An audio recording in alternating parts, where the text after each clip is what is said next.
Hey, this is Brent Jensen. You're listening to No Sleep Till Sudbury, the show where we talk about the music that makes your skin vibrate.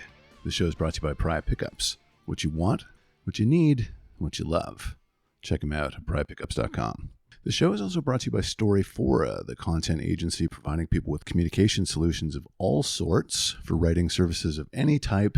Go to Storyfora, PHORA.com. And should you be looking for a realtor, look no further than Mr. Steve Fleming. He's my personal realtor. I would not use anybody else. And now that the market is heating up, you might want to give Steve a call. You can find him at Fleming Properties with 2Ms.com. All right, today on No Sleep Till Sudbury, I'm joined by former II frontman and Juno nominee, Mr. Bill Wood. Bill currently fronts his own band called Bill Wood and the Woodies, and he's here today to talk about all the new projects that he's got in the hopper. Here he is, Mr. Bill Wood. Bill Wood, thank you so much for making the, what is it, a 2-hour drive for you? Yeah, that was, it was kind of rainy, but I made it. So I appreciate it. Happy Thank to you be very here. Much. Thanks for the invitation. Oh, you're welcome. Jeez, it's great to have you here. I was just saying, I'm an II fan from way back. Well, nice. In 1988, so here you are sitting in front of me. The last time that we were in the same room was that long ago because you were playing in II and I was at Laurentian University in 1988 and it was my Frosh week and you guys were at the top of the bill. There was a little band underneath you that nobody had really heard about yet called the Tragically Hip, but you guys were headlining on the strength of Out on a Limb probably, right? I guess so. And it was fantastic. You guys were great. Wow. I don't remember it, but yeah.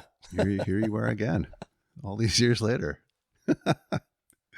Now, after that, you had walked away from the music business a little bit, and on your website, you used the Joni Mitchell term, star maker machinery, and I think that's a line from Free Man in Paris, right? Yeah. I like that. II had done very, very well.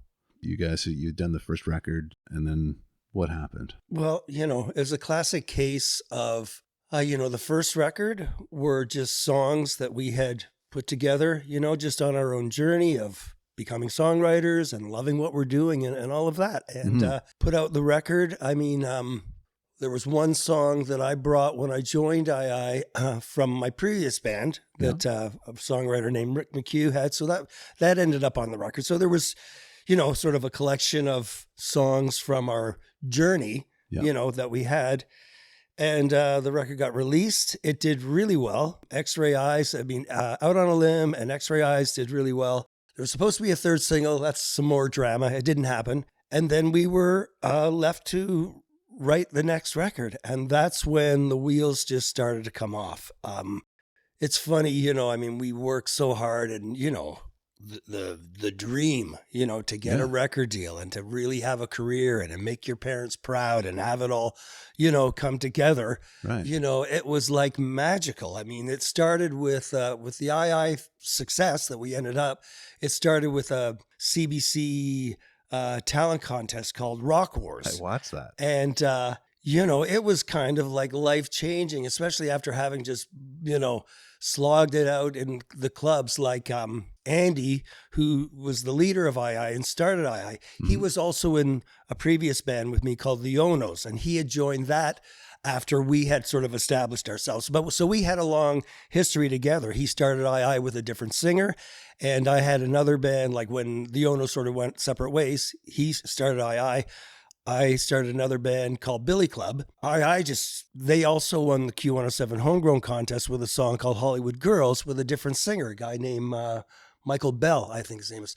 Anyway, and he was a great singer, and really good looking guy. I mean, the total package. I remember getting together with Andy for, just some drinks, catching up or whatever. And he was showing me the promo photos of the singer and playing me the tunes. And this was before it was submitted to Q107 Homeroom contest. And then boom, they just won it like hands down. And so they had some management. I didn't in my band, Billy Club, but Andy being a buddy said, hey, talk to Evan and whatever. So the next thing, Billy Club were also being managed by the management of II. So we were opening up all the II shows, and it was just like, clearly these guys had a buzz.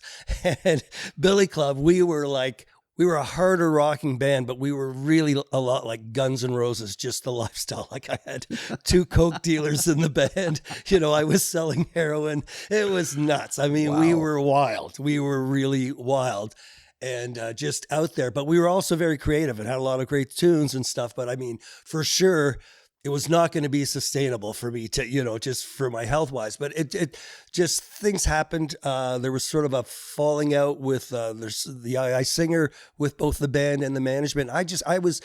We were having some back-to-back meetings. So I was out in the waiting area and I could hear this meeting going on and it was heated, you know, and it was like going, wow, I mean, this doesn't sound good, you know, and the door opened and they were filing out, and Andy just kind of leaned into me and he says, "We got to talk." And I said, "The answer's yes."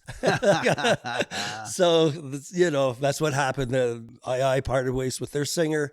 I jumped on board. At the time, it was like with all my buddies, like a giant betrayal. You know, one minute it's all skulls and leather jackets and jet dyed black hair, and then the next thing you know, my hair's fuchsia and I'm wearing, you know, suit jackets with shoulder pads and scarves or whatever. You know, because we were, you know, sort of the Duran Duran sort of visual vibe at the time. You know, but I knew, and then soon after that was the CBC Rock Wars. And that was just like, oh my gosh, this is really like, we could feel it, like that we were close. We couldn't, for whatever reason, get signed to a major label, but Duke Street Records really wanted us. And, you know, we were 30 or 31 years old. Like we had been, you know, like slogging for a long time. So we were like, we'll take it. You know, we weren't going to be, you know, fussy. We were happy to have a record deal. As it, you know, as things unraveled later, you know, we sort of understood like the whole Factor thing. You know, a lot of people that own studios started up record labels because it made sense financially for them. You know, they could put us in their studio, charge top corporate rate on paper, you know what I mean? Recoup half of it. So, you know, it's all that kind of stuff. So, you know, in the end, there wasn't the same kind of promotional money at that, you know, that the bands that got signed to the major labels were. But, you know, hey, we were happy, and the first record did so well. And then it was time to write a second record, and Andy and I got down to it, and we were writing. We had the guy that, because X-Ray Eyes was actually given to our man. We didn't write that song. It was a great hit, but we were managed by 2 guys. That one was an ex-race car driver, and another was an ex-NHL hockey player, Reed Bailey and John Graham. They had a press management. They were real hype guys, you know, and they could put a spin on anything. But you know what? They were great. For that first record, they really helped us get momentum and whatever. But John Graham was close friends with John Oates, Hall & Oates. Oh, wow. And they would, because John Oates was also a car racing guy, you know, race car. So they were buddies through the racing car world. John said, "I got a band, we got a record deal, you know, we got some songs, whatever." And John Oates says, "Hey, I can get you a song," you know. So anyway, this was a song that had been pitched to Hall & Oates from a songwriter in Nashville, a guy named Taylor Rhodes or whatever. Anyway, it was X-Ray Eyes. We weren't jumping up and down being given a tune, you know, like, as we figured we had, you know, our material, but we couldn't deny that it had a hit sound about it. So anyway, we sucked it up and we recorded, and it did really well. So that was fine. And when it was time to do the second record, we brought that same songwriter up, Taylor Rhodes, and we did some songwriting with him, came up with some really good tunes. We had some good songs on our own, but we just kept handing it to Duke Street, and they just kept sending it back, saying, you know, and then this went on and on and on. And then, you know, like, our fan base were 14-year-old girls. Like, you know, we needed to put that second record out within a year to keep them, you know, but girls grow up so fast. So it was like close to 3 years by the time that second record came out, and they had all moved on. So there was really, as well as we literally, like, we just got to the point, it was just like, okay, just tell us what you want us to do. Like, just like, it was just like somebody ordering a pizza. So our hearts weren't in it. Like, we were just going through the motions. Like, just, it was nuts. Like, we were sort of in a very depressed kind of panic state, like just high anxiety. Well, anyway, finally they agreed on some tunes, and then it was like trying to find the right producer for the project.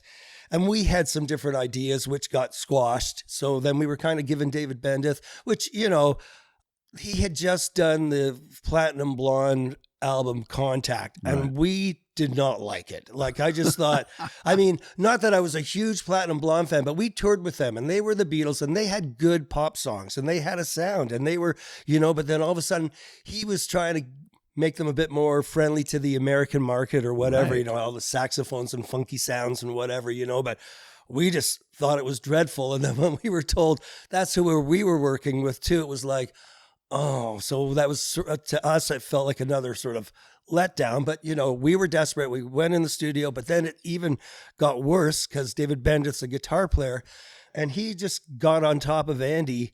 And Andy just lost all of his mojo. I mean, Andy was the leader of the band. And the next thing you know, Andy's not coming to sessions and stuff like that. So it was really a record that was made under a whole cloud of just unhappiness and just dysfunction and just not the way a record should be, you know. And we were just at this point playing the game. We just wanted something out. And, you know, we're just all of this advice left, right, and center. So we're just like kind of going, we didn't really think so, but we were like, oh, I hope these guys know what they're talking about because, you know, whatever, you know. But it was, and even like when the first record came out, I mean, it was really exciting and magical, but all we were getting from management and the record company were just like, well, Glass Tiger sell like this many units and Honeymoon Suite sell this many. It's just like all this kind of weird pressure. And it was just like, don't even tell us this stuff, man. Like, do you think this is helping our creativity in any way? So it was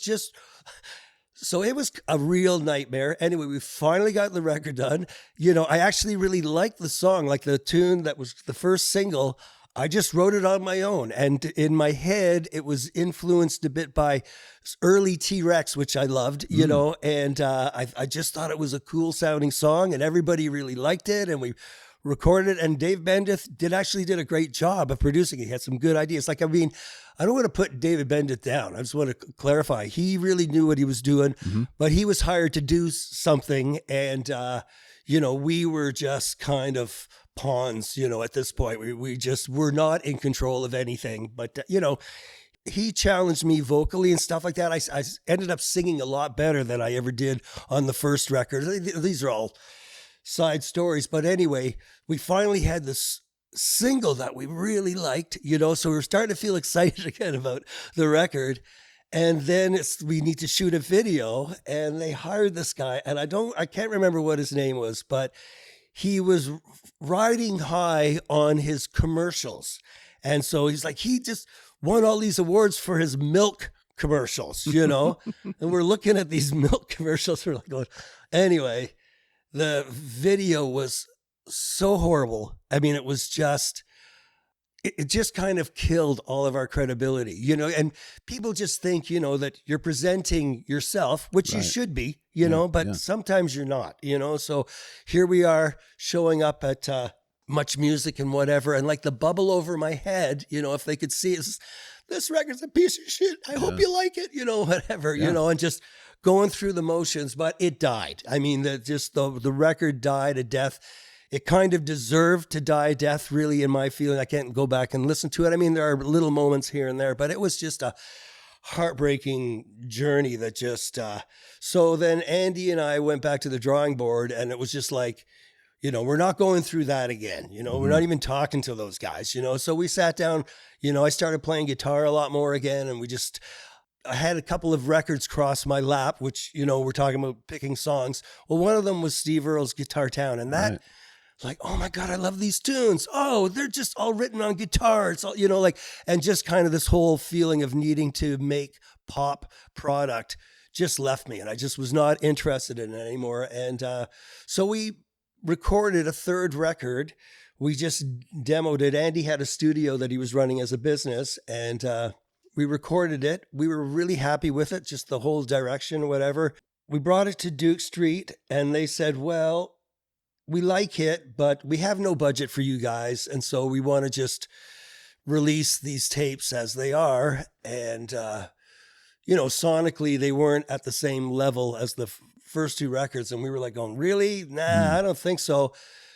But then they just said, well, you know what? Why don't we just part ways? You know, and they let us go, which was actually kind of a relief because that second record was a nightmare. Mhm. Not only that, the recoupable account that we had with Duke Street, you know, just with their inflated budgets and all the rest of it, so they can take money from Factor and Serpa or whatever it is, all of those things. So we were in debt to them for something like $450,000, which we were never going to see, you know, which they didn't actually spend either. You know what I mean? It was just all that kind of reality. So we were happy, like, okay, good. We, you know, if we get lucky, you know, we don't owe anybody any money. So, but then we weren't able to release it. And then we had a tragic event. Our drummer died in a freak glider accident. And I think that just took the luck, because we were still kind of holding on to some hope, and he worked with SOCAN and stuff. So he had some networking leads here and there. So, you know, we weren't probably going to be dead in the water if we could have just, but when he left, I think Andy and I just both went, wow, you know, I think the universe is just saying it's time to let it go. And I had 2 young kids, you know, and I kind of felt relieved, you know, just to let go of that and focus on trying to, you know, support my wife and the kids. And that's what happened. You know, that was sort of the end of the II story. See, that stuff is really interesting to me. You know, people don't know, who are fans of the band or fans of music in general, that these are all the things that are going on behind what you see through the TV screen at that time. Yeah. Platinum Blonde's a great example, right? Yeah. Standing in the Dark comes out. They had that leather look, the big hair, all that stuff. And then Contact comes out one record later. Yeah. And they're, you know, Miami Vice looking guys now. Yeah. And it's just such a bizarre thing, but this is all record company driven. Yeah. Yeah. You know? Yeah.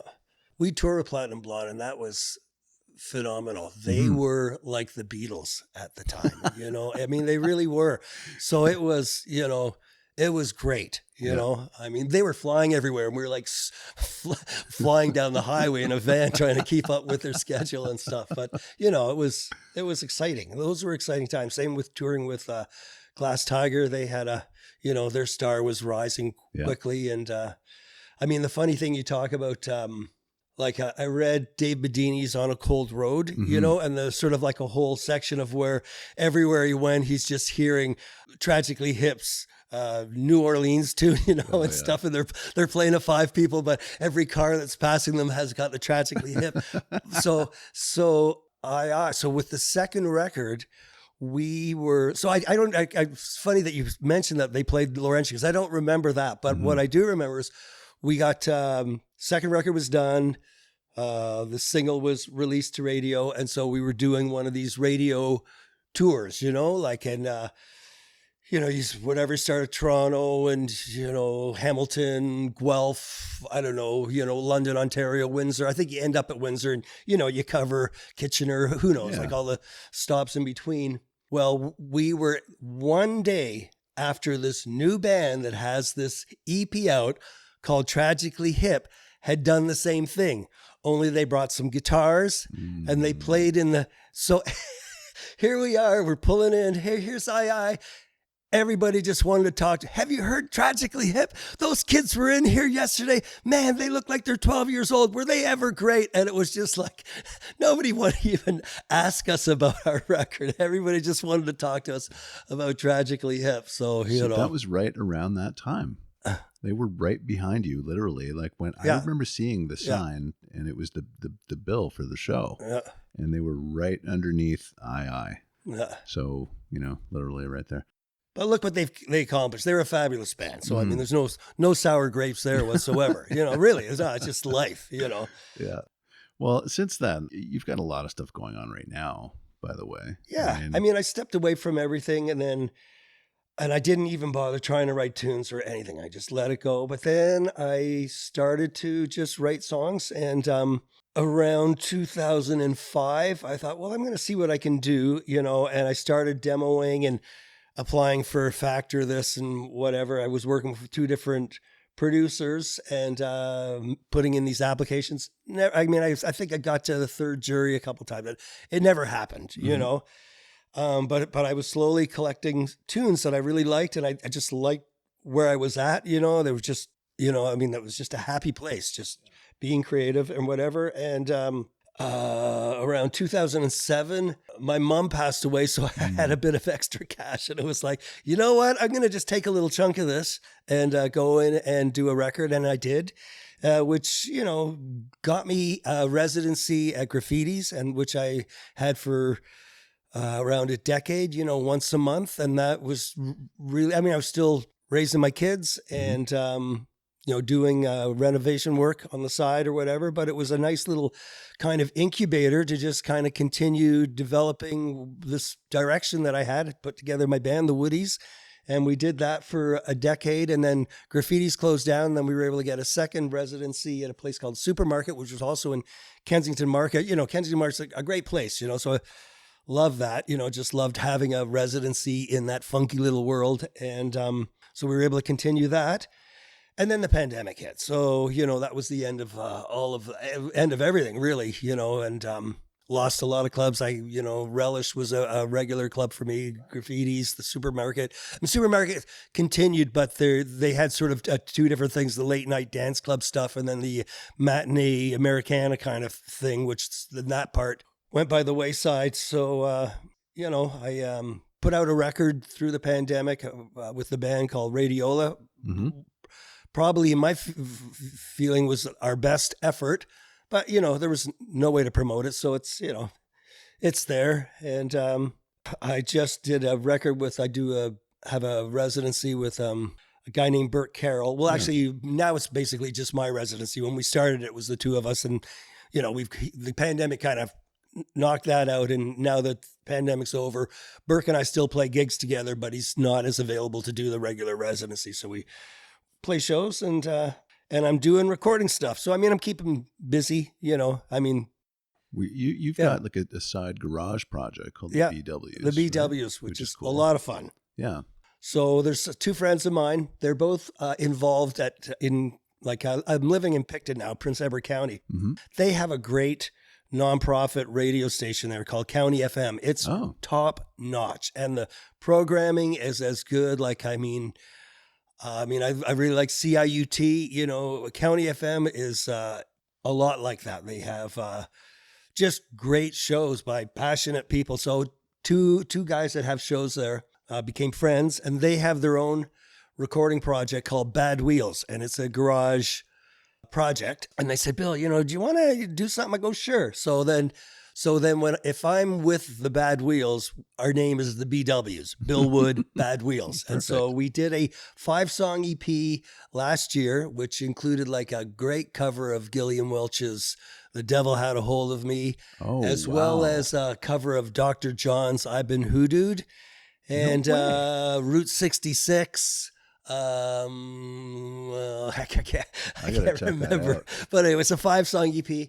And then just recently we put out 2 more songs, and we redid X-Ray Eyes, and it's friggin' it's on fire. It's way heavier than the II version, and it was really fun to kind of revisit it. And we covered also Nick Lowe's Heart of the City, but that's a really fun thing. And then also Andy Ryan from II, he has been coming out to the county. So he came out just on a holiday. We got together, had a barbecue, got the guitars out, drank a lot of beer, had a ton of fun. That's cool. Then it happened again the next year. The next year, the pandemic was happening, and he just pulled up in this giant RV, and we partied at my. But now he's gone and bought a summer residence in the county. And last year, we decided to revisit some of these songs that had been on this third record that never saw the light of day. So last year we did a version of a song called Lucky to Find You, and it turned out great. We just, through CD Baby, it's available, on Spotify and all that kind of stuff. But it was mostly just really fun to be working with him again after all these years. He went on into real estate, and he's a millionaire. So, he's not interested in being a rock star anymore, but we're having fun. It's the creative thing, so the passion is there for the music. And then just recently we revisited another song. It was called Blue Honeymoon, and we did a version of that, and it also turned out great. So it's available. And now we're working on a brand new co-write, and I'm actually really excited about it because it's just fresh. He came up with an idea, threw it past me. I'm like, I love this. I came back to him with some lyrics. He's like, I love those lyrics. And so we're having fun being creative together. And so that's on the horizon, and I have another side project in the county too. We just did a song. We're going to shoot a video, and I'm deciding whether it's going to be Bill Wood and the Wood Peckers with PEC in capital letters, because that's Prince Edward County. It's PEC. Right. Or maybe we'll just call the band Pecker. But anyway, whatever. It's going to be something like that. And then I'm setting my sights. And once that's out of the way, then I'm bringing the guys. I got a handful of tunes. I'm still feeling like I'm missing one key song. But I have a collection of tunes that are slated for another Woodies recording. So, I'll probably just press a CD, but we usually track the beds in Kensington Market at Kensington Sound with Vasey, and he's a great guy, Vasey Taeb. I don't know if you know him, but Kensington Sound has been there for ages. Vasey was like in Murray McLaughlin's touring band way back. He goes way back, but he's a phenomenal producer, arranger, just a great guy to have in the room when you're recording and stuff like that. So we're hoping to book, a big long day there and get the beds done. And then my bass player, Mark Shannon, is the actual band's producer. He's got a studio in his basement. So that's where we do the overdubs and, finish things out. But it's nice to find a big room and record as a band, just to get the energy and the vibe. So, I'm still making plans, to keep things rolling, And your guitar player is Chris Bennett from Stephen Stanley's band, yeah. right? Oh, yeah. Yeah. Benny's been here, but they played in the backyard one year. Yeah. Him and Steve. Oh, yeah. No, Chris is phenomenal. I landed the residency. I put a band together. I had a great guitar player. I'm not going to say any names because, hurt anybody's feelings. But he was really, really good. Mm-hmm. And kind of more like a Mark Knopfler, like a sort of clean lick sort of kind of guy, but really great player, He couldn't make it. He was friends with Chris. Asked Chris, kind of like just arranged, hey, I've arranged for a sub guy. I knew who Chris was because Chris used to play with a friend of mine, Marcia, in a band called the Magpies. So, but more kind of rootsy country stuff. So anyway, Chris came out with his friggin' pedals and played, and the gig ended. I just went over and I grabbed him by the scruff of it and I said, "You're coming back next month, okay?" And I haven't let him go since, and it's been great. I call him back in the day. Like for the first year or two, I just said, "You're my Buddy Miller." I don't know if you know who Buddy Miller is, but he's like Emmylou Harris's right hand guy. He worked with Lucinda Williams. He's a Nashville phenomenal guy that can play different instruments and get different sounds. Like Chris, depending on what the tune is, Chris can just. He's not a one-trick pony when it comes to his sounds and his approaches and stuff. So, I write a Beatley kind of tune. He brings out the 12-string Rickenbacker and jangles away at it. I get a rootsy thing happening. Next thing you know, he's playing slide guitar, it's all growly. And, he's very sensitive. He's got a great ear. And he's fun to play with live. Like, I sort of have pieces of paper in front of me, but they're not actual set lists, and I kind of just make things up as I go along, or I, just change my mind, or hey, what about this tune, which, we haven't played this, and, just like an idea, and he's always game to just go for it, and he's got such a great ear, and he can just pick up things on the fly, other players just, they want to have things rehearsed, or they, they'll go along with it, but you can tell that they're not in the zone. Whereas Chris, I think he likes the challenge of just kind of like, what's going on, and just kind of can do it. So yeah, it's been, I love playing with him. Very versatile player. Yeah. Okay. Well, let's get into your tunes here, my friends. Okay. So I love all of these. Now, one interesting thing occurred to me, two interesting things actually, when I looked at your list here. This is the songs that represent different musical eras through your journey. Yeah. Now, very vast first, but also none of them resemble 80s pop whatsoever. It's really interesting. But I kind of feel like after we've talked, I kind of feel like I know why. So we start with the Beatles and Can't Buy Me Love. So this is 64. This is from well, I mean, I was one of all of those kids, you know. My sister, I had a sister who was 2 years older, so she, you know, knew the buzz that was going on. So the Beatles were going to be on Ed Sullivan. You know, she's asking Mom, can we stay up and watch it and blah, blah, blah. And she's letting me know, hey, Billy, you got to watch this, you know, or whatever. And Beatles came on, you know. I mean, I just, you know, loved it. I mean, I was picking up the vibe from my sister because she was loving it. Mm-hmm. You know, it just had such an impact on me. And I can't remember the timeline, but soon after that, Hard Day's Night came to the theater in St. John, New Brunswick. So my sister took me to the matinee show. And it was all girls, you know. I might have been the only guy. I can't remember, but I was just a little kid. Like I would be like 6 years old or something. Yeah. Anyway, we get in, the lights go off, the movie starts, and there's just this scream, like just the whole place is just this giant scream. And I was terrified, you know, and I just started crying. Like, and my sister's going, it's okay, Billy, it's okay. It's just, they're just having fun. It's okay. You know, I was like, you know, and I'm sure enough, like 15 minutes later, I'm screaming with the rest of them. You know, I'm just like, this is like, realize, okay, this is what you do when the Beatles are singing, you scream your head off, you know, and so the movie had a huge impact. And I remember there was like a Christmas concert at school and we were doing Little Drummer Boy and we were sequestered in our classroom until it was our time to go on. How it happened, I don't know, but I think it was because they were advertising on the show, the big headliner were the St. John Beatles. I mean, because Beatlemania was everywhere, right? The St. John Beatles. So I don't know how it was, but somehow, you know, I put my hand up and the next thing I know, I've got a yardstick in my hand and I'm singing She Loves You. And I knew all the words. And I mean, I knew to put my feet with sort of this way, the way John Lennon did, you know. And I remember just singing She Loves You to the class. And like, just like at the door, just like parents and teachers' faces at the window, just like, you know, the door cracked open a bit and everybody just like, and then I couldn't wait for the St. John Beatles to come on. I was on the floor right up front. And all of a sudden, ladies and gentlemen, St. John Beatles, it was like the teachers with mops on their heads. And, you know, they were lip syncing or whatever. It's like, but you know, the song was Twist and Shout and it was really loud. So it was still great, you know, but I was just, my life was changed, you know, and I just knew that's what I wanted to do. And it took me, I didn't get a guitar till I was 10 years old.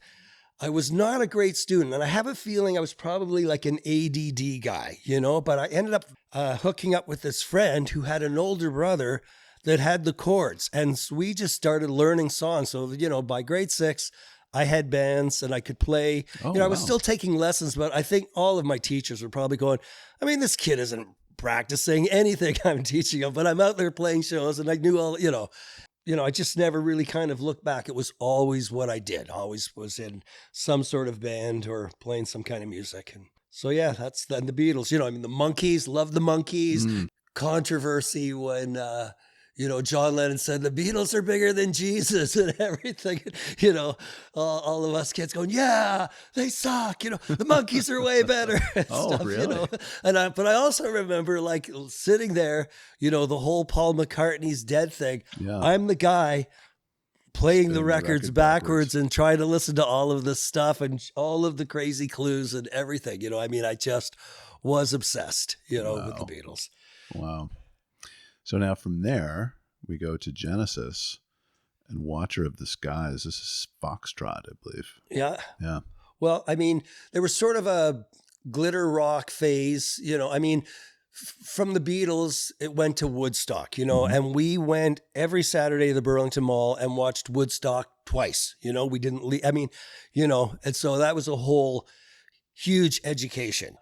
From there, kid moved to Toronto, or a kid moved to Burlington, because I was living in Burlington from Toronto, and he was a guitar player. We hooked up. So he was into Alice Cooper, and all of that whole glitter thing happened. We had a band called Palace Laundry.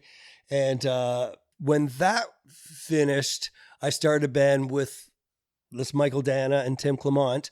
And first we were just doing pop stuff. We were doing David Bowie songs and Roxy Music or whatever. But then the prog thing took over and we got a Mellotron. And here's the crazy story.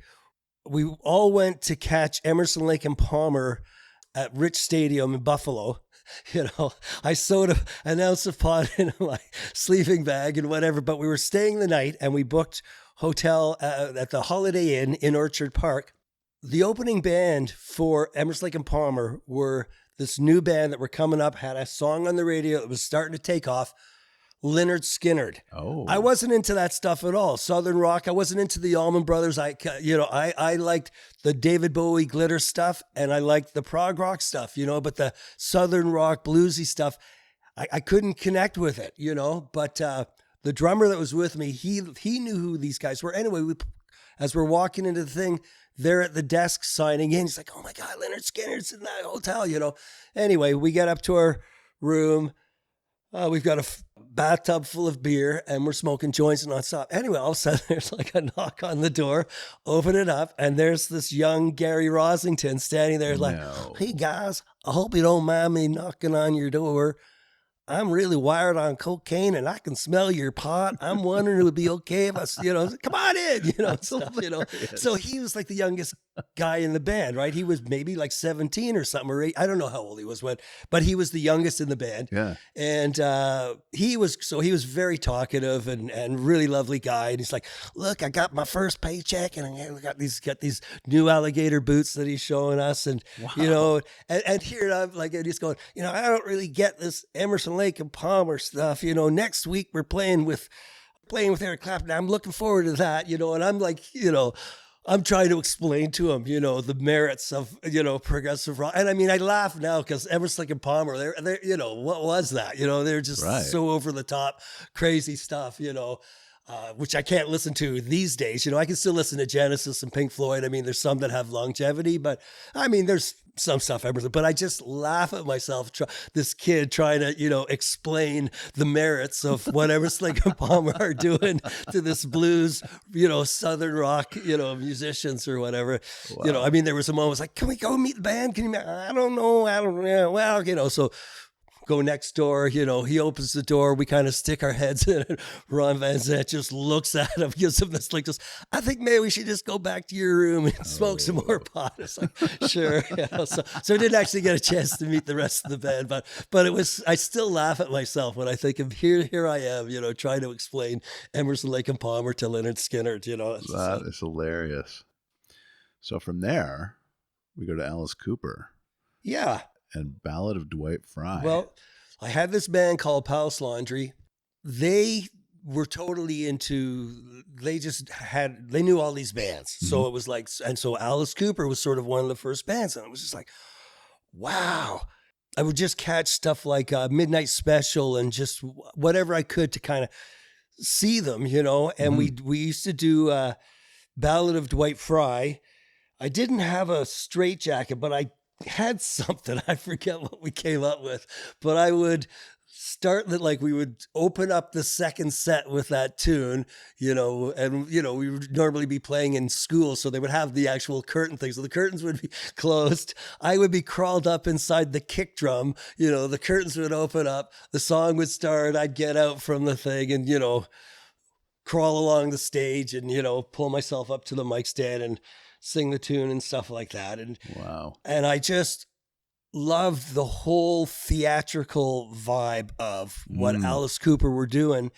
So I ended up like for one full year, I was Alice Cooper. I got myself some tails. I got a top hat. I had this cane that was hollow that I would put confetti and glitter in and, wear it to school, Wow. And I mean, I just was so invested in the whole thing. What was really weird was when I finally did get to see Alice Cooper live, it was a letdown. It just was not, I don't know what I was expecting. When was it? But it was, they called the show the $1 Billion Babies Holiday Show. So it was around Christmas time. But they did the guillotine thing and this and that. But I don't know, there was just, maybe I was already moving on in my mind or whatever, but it was not what I thought. I mean, there was other shows that I saw where, you're just like, oh my God, like the first time seeing Genesis, it was just like, holy, But with Alice Cooper, that whole era, I mean, my nickname in high school, because we lived in Burlington. Yeah. And I would just dress, I mean, I just loved the whole lifestyle, glam rock lifestyle thing. We would come into Toronto to Master John and buy the platform boots and all of that kind of stuff. I remember the first day of school, me and the guitar player with our brand new boots trying to walk to high school. And I mean, it was like walking in stilts, walking down the hallway at school. The jocks would come up, they would slam me into the locker, and my nickname was Young Street, because that was the only place they would see somebody dressed like me. So it'd be like, Young Street, but I wore the badge with, pride, because, it was like, right on, you guys have no idea, 2 years later, the jocks were wearing the platform boots, we were just sort of ahead of the curve. T-Rex, they didn't play very much over here, but they did a show opening up for Three Dog Night at the CNE Stadium, and I got tickets for that. And, I did some peyote or whatever, but it was just like the most life-changing show, They were so great. Mark Bolan was just this star, and, and he's like, oh, I was hanging out with Ringo. He sends his love. And what, Ringo? It's just like, oh, yeah, this guy hangs out with the Beatles. And, it was like a rainy night. They finished their set. The limo wouldn't cross the ground to the stage area. They used to have like just the band shell in the middle of the circle, so that we're watching these guys with their guitars, with their platform boots, being helped through the field like they're stumbling, they're drunk. And it took them probably like Three Dog Night are playing. I'm not watching them. I'm watching T-Rex make their way to the car. But what was really great about all of that, because I love them. I mean, and I feel like their records still hold up, like Electric Warrior's a great record. When I were happening, the phone used to ring, for things like commercials and stuff like that. So I got called in for a Molson Canadian commercial, and the track was Bang a Gong. And so I sang it, and it was heaven. I mean, I got paid, I don't know, like $1,000. And, it was the camera was just basically a girl and the tray of Molson Canadian, and the camera's just sort of following her through getting the line was, you built like a car, you got a, hubcap, diamond stuff, Molson Canadian, whatever. I totally remember that. But it got repeated, I think 2 more years or whatever. So the residuals were great. And it was just like a dream come true. Like I've got the tape of it, so it's just for posterity or whatever. I did another one for Coca-Cola where I was to sound like Bon Jovi, which sounded great. It was just like a radio ad. And then I did one for Wildberry Vodka Cooler, which I didn't actually do the singing, but I was pretending to sing. And that was really fun. Well, it was a wild thing. Anyway, that one's on YouTube. I keep trying to find the Molson Canadian one, but it's just disappeared. But yeah, doing the T-Rex thing was kind of like a little fantasy, fun moment to get paid to pretend you're Mark Bolan, Yeah. After that, we had the Sex Pistols, God Save the Queen. Well, this is it, So I was telling you before about going to Europe as a prog guy, I mean, while I was in Europe, I bought a white jumpsuit, like the guys in Yes would wear. I mean, my hair was down to here, but I did meet these skinheads, which like at first they were going to beat me up, and then we became friends, and they were great. They just kind of embraced me into the thing, but they were all laughing, going, you Canadian hippie, it's over, long hair's over, and all that kind of stuff. It still took a while for all of that to cross the ocean.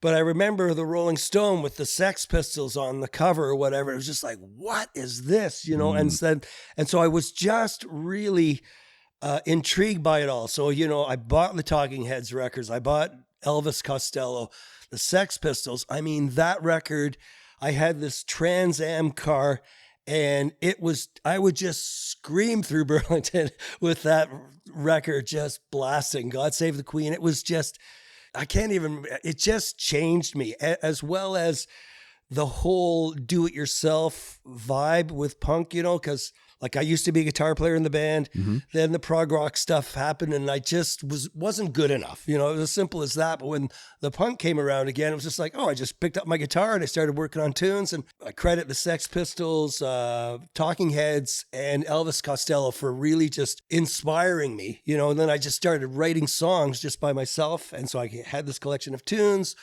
Nobody wanted to play the songs with me because they were still all progressive rock guys. But I got some guys who went in the studio, cut these tracks. Then nothing happened with them when I went to university. Well, while I was in university, Q107 had their first homegrown contest, and my producer buddy that had brought me in and recorded the demos, he sent the tape in. Next thing you know, because it was like challenges, you know, so we just kept winning every challenge, you know, until and I got back into town from university. I think we had like 2 weeks, and then we headlined the Alma Combo. It was like a crazy dream come true, you know, and didn't go back to university. Came home from like, it was like late October when my dad's saying, so what's going on with school and stuff? I'm like, you know, Dad, look, we're playing sold out clubs everywhere. This is happening. And we had like a record deal pending with Bomb Records, which we should have taken. I mean, you know, another crazy long story, but there was a great buzz happening with the Oh Nos, and we were able to ride it for like 2.5 years, but then it died a sad death. But there was one night, you know, after I kind of let my dad know that I wasn't going back to school, where we pulled up after a Saturday gig, and there's all of my belongings in the driveway. Oh, no. So instead of letting me out, we loaded all my stuff up and drove to Toronto and knocked on my girlfriend. This is before cell phones, you know. I might have stopped at a payphone and let her know I was coming. I can't remember if I did or not. I don't think I did. I think I just showed up at 4 a.m, knocking on the door and went, I've been kicked out. And, you know, and that's how we started living together. And now we're married. It's been 40 years. So, I mean, it worked out, you know. Congratulations. Wow.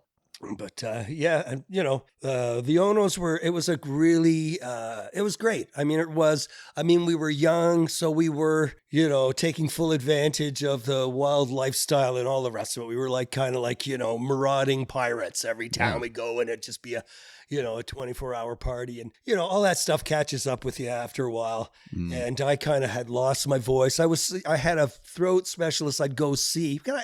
Because the way things were back then, you know, all of the clubs, it was 3 sets a night, 6 nights a week. That's what you would get booked for. And so most of the bands were top 40.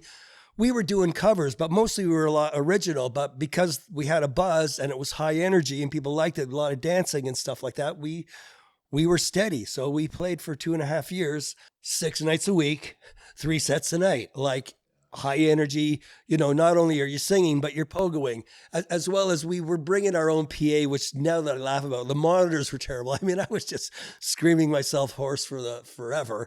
And it took a long time for me to get my voice back. Like, it was beyond tired. It was just like, so when the Oh Nos kind of folded, I just stepped away from everything for quite a while. Andy started II because he was in the Oh Nos, and I started Billy Club. Somehow we joined forces together, and then II kind of was spawned out of, you know, all of that journey. So yeah, this is such a great glimpse into all the things that need to happen before people see you on TV. You know what I mean? It's just fantastic, because when people and I just watched this video a little while ago, actually, for Out on a Limb on YouTube. Yeah. And people just assume, oh, there's, you know, these guys and they have a good song, and they just kind of came into it. Yeah. I know there's people realize there's a little bit of work that happens, but to this degree. Yeah. Right? Oh, yeah. No, we were hungry. You paid your dues. We did. I mean, all of the musicians back then, I mean, you know, if you wanted to do it, you had to live it. So you had to find a way to make money. So you just had to do these 6-nighters, and that's because that's what was available.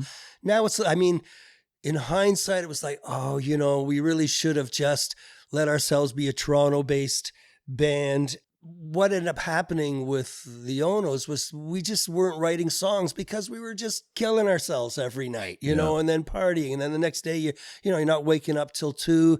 You don't want to, you know, I don't even have a voice to try to pretend to sing some songs and stuff like that. But, you know, there's no regrets. It was a lot of fun. Oh, yeah, of course. I've heard all the stories about the touring, and a lot of bands, you know, guys who've been on the show talk about the Brock Dan just outside Sudbury. You know, you would do that, right? So, you know it. We did it. So, like the Killer Dwarfs and Helix and Rick Emmett, you know, all tell me stories about driving bikes down those hallways in the hotel. Oh.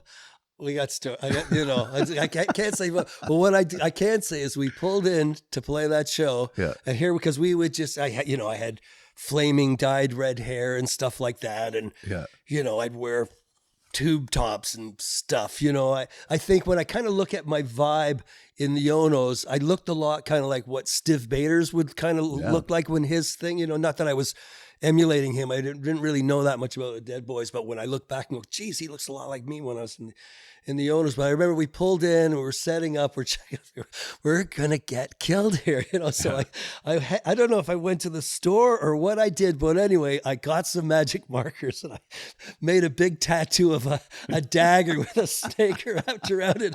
And then when I would put saran wrap on it when I showered, and it lasted the full week. Everybody thought it was a real tattoo. Funny. So it just gave me a bit of credibility. So I didn't get killed, but oh my gosh, that was a crazy night, or a crazy whole week. Somehow we got out of there alive, but we were never going to get asked back.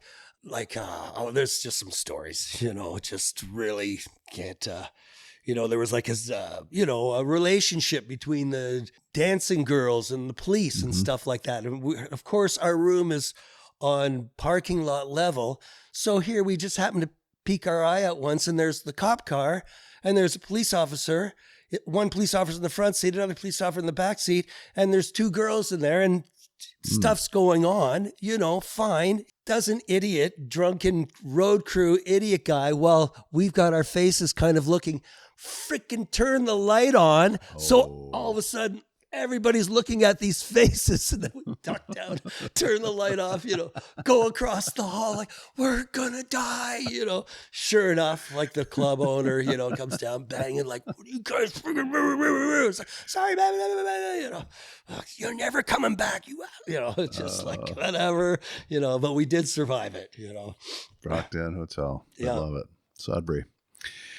All right. So last tune, Steve Earle now. Well, Guitar Town. Yeah. So here's the thing. So we were super pressured to get the songs for the second II record, which was a flop. Mm-hmm. To sort of try and fast track things, Andy was just like, just sending me a lot of just quickly put together sequenced things, you know, just like a drum machine with some keyboard stuff on it, you know, just chord changes and stuff like that.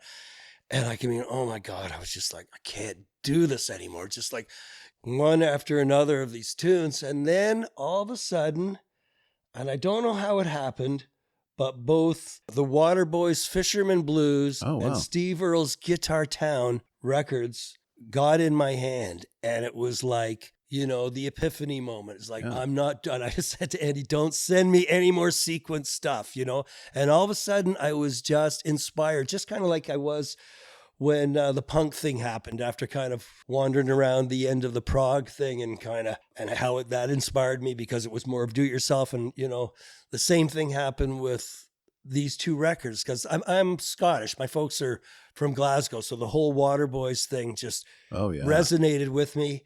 And Steve Earle's tunes were just so phenomenal. And they're just 3-chord songs, you know, and it just changed me. And I really I feel like, you know, those two records had such an impact on me, as well as just kind of freed me from the pop music, whatever it was, that I felt kind of trapped by it all. So that freed me from that. And I just moved on, and I've continued to write songs with that same sort of feeling to this day. You know, I mean, it kind of just changed everything for me, and I'm no longer worried about being hip or this or whatever. It was just like, just write the songs, man. Don't, you know, and because I felt like both of those records weren't kowtowing to anything. I felt like they were both just very original pieces of work. You know, Steve Earle, I mean, you know, Steve had gone up through it all too. I mean, he had done some rockabilly stuff or whatever, but he was like a student of Guy Clark and Townes Van Zandt and stuff like that. So, I mean,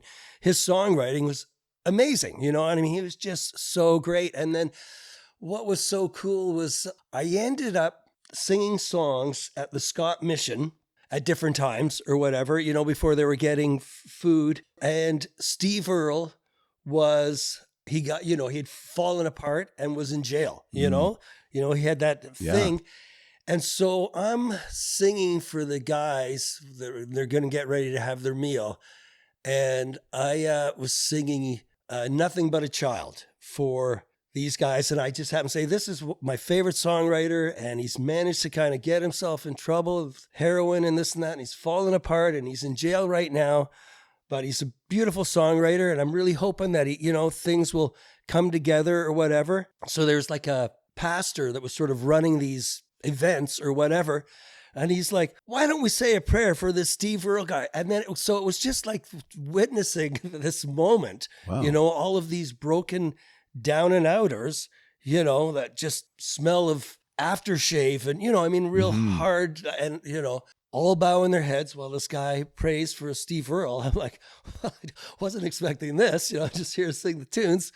Like, I don't know the timing of anything, but like maybe like 6 or 7 months after that, boom, Train A Comin' comes out. That was the first record he did once he got out and cleaned himself up. And it was just like, wow, I wonder what happened, in the universe with these broken guys, praying for this songwriter guy. Anyhow, I try not to listen to anybody too much, like I'm a huge Ron Sexsmith fan, but for a while there, I didn't listen to anything but Ron Sexsmith. I, write a song just like, I just wrote a Ron Sexsmith song, so so I try not to, devour something, I try to, I just listen to, a variety of things all of the time, just kind of always keep it mixed up a little bit so that I'm not, so hopefully my own voice comes through on stuff and that I don't become overly influenced by anybody's sound. Yeah. Wow. Well, that was quite a journey. This gave me a lot of insight. But you sleep? No, geez. It's very interesting, right? Because you tend to see things, as I said, kind of almost a lateral way, but now I've got all this peripheral insight, which is really interesting. Well, it's been enjoyable. Yeah. No, I'm glad. Thank you very much for taking the time. I appreciate it. It's been my great. Pleasure, really. Yeah. Yeah, great chat. And thanks for bringing some swag for me, too. I appreciate that. Oh, you're welcome. All right. Well, this has been No Sleep Till Sudbury with Brent Jensen and my very special guest, Mr. Bill Wood. Till next time, folks. Take good care.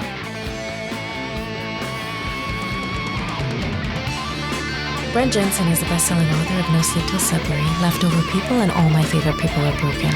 All titles available in stores and on Amazon worldwide.